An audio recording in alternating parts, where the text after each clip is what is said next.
Maayong hapon, mga igsuon, honestly, dili biagyod sayon mohimog maayo sa usa ka tawo nga dili kabalos nimo.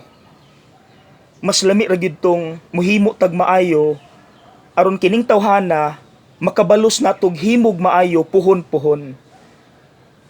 Pero mga igsuon, maura bay gitudlo ni Kristo diri sa ebanghelyo karong adlaw kay unsa daw pulos anang mohimo tag maayo sa mga tawo nga makabalos ra pud nato, walay challenge. Mas nindo tong mohimo tag butang nga labaw sa unsa usual natong ginabuhat, lisod pero challenging.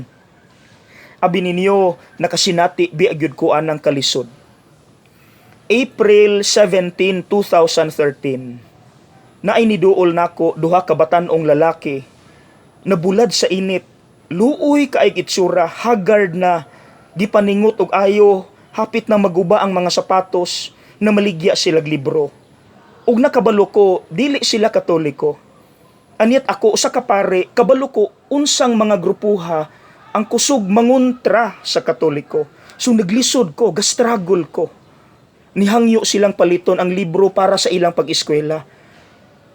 Mipatigbabaw ang akong kaluoy.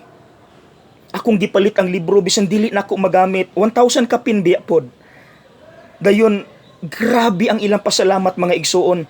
Di nako ma-picture out ang kalipay nila nga kana gyung smile nga pasalamat nga walay undang. Sir, makatabang ni sa among pag-eskwela. Dayon ay nilabay nga tao nitawag na kog father, aya sila nakaila nga ako pare. Before nilakaw niingon sila, Father, pwede magpa-bless minimo. Niduko sila sa ilang ulo ug akong gipandungan sa kamot. Ug human ni ana nagpasalamat na po sila, Father, salamat gyud kaayo. Dito ko natandog mga igsuon, ug pagsaka nako sa kwarto, buhagay gyud akong luha.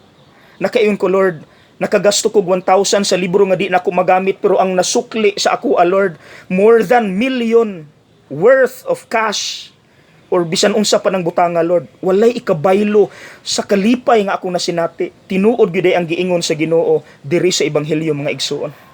Nga ang reward nga yang ihatag kun mohimo taglabaw sa kasagara, ang iya pong iganti nato labaw pud sa kasagara. Wala nato gi-expect, gaawas-awas, sobra kaayo. Mga igsuon, nindot no? Ato po ng buhaton ha. God bless!